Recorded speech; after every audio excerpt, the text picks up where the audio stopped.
ساف.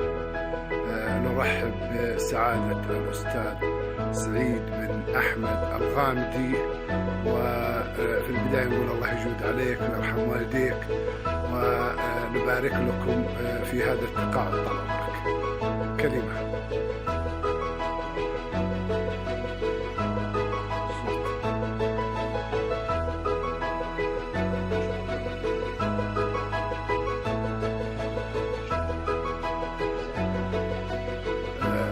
كلمة أو نصيحة أو توجيه، الله يحفظك.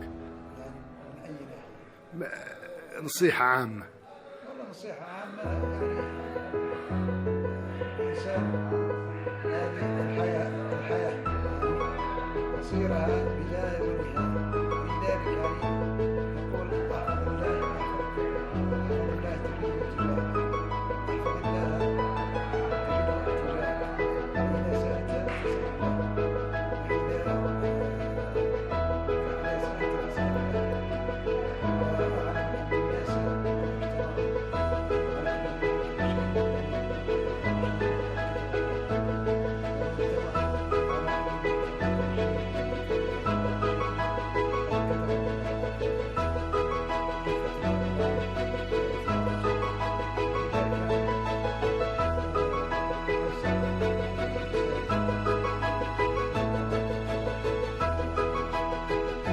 ما شاء الله خدمتك في الدولة أكثر من 40 سنة طال عمرك. نبي طال عمرك موقف أو أفضل موقف مر عليك في خلال 40 سنة. موقف طريف، موقف محرج، أي شيء.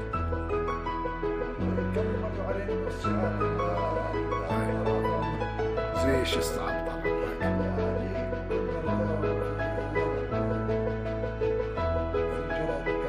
ما شاء الله.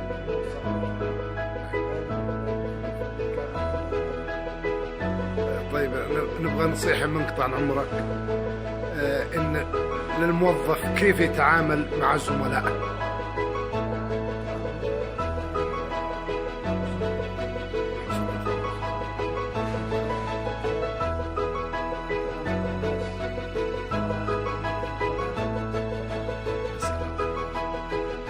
كلمة أخيرة الله يحفظك.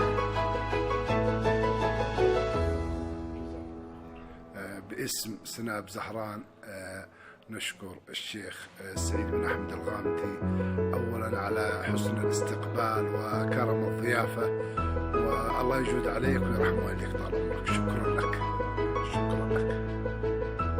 من فندق ساف نبارك للأستاذ محمد موسى الدريبي بمناسبة تقاعد عمه الأستاذ أحمد سعيد الغامدي.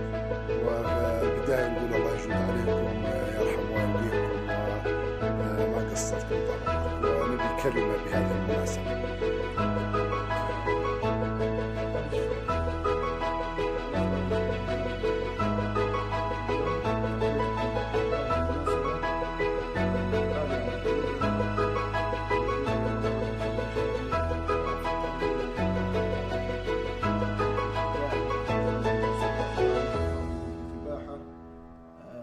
جميعا نرفع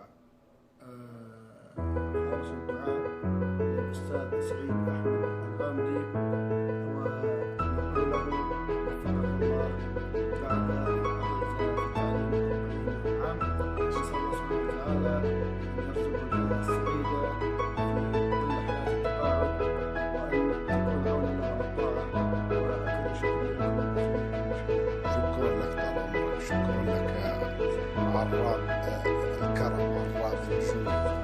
حقيقة والله أشهد الله كان على الأستاذ محمد موسى الدريبي خيرة الرجال اللي عرفتهم على مستوى المنطقة السعودية وعلى مستوى زهران، هو فخر زهران وبوصلة الكرم والأخلاق. شكرا لك يا أبو حسن، الله يعطيك العافية. نرحب أجمل ترحيب بالأستاذ عايض الغامدي عديل المحتفى به، الأستاذ سعيد أحمد الغامدي. وكلمة بهذه المناسبة الله يحفظك. هذا أبو صالح من الأخوة والأحبة اللي لهم مكانة في قلبي خاصة ما شاء الله. قديم، ويعني أعتز بأخوته وأعتز أنه عديد لي وأستشيره في كثير من الأمور. إذا صعبت بعض الأمور علي أرجع لأبو صالح الله يبيض وجهه، وحقيقة نبارك له، وأسأل الله لا إله إلا هو أن يسعده في حياته القادمة وييسر له الخير. وهو يعني ترجل عن فرسه وقدم كل ما لديه من خبرة وقدرة تعليمية لأبنائه وبصماته وأثر طيب في مدارسه، بل حتى في المجتمع له أثر قوي وبصمة. أسأل الله أن يوفقه ويسعده ويسعد من يسمع. وأشكرك على إعطائنا هذه الفرصة إعطاء كلمة، رغم أن الكلمات تتبعثر يمنة ويسرة وليست مجمعة، وإنما حاولت إعدادها الآن بعد ما أدخلتني هذا الموضوع. الله يعطيك الله يبارك العافية. فيك وشكرا لكم. والله يبارك. واحنا نشكرك باسم سناب زهرة الرباح. الله يعطيك العافية. شكرا لك.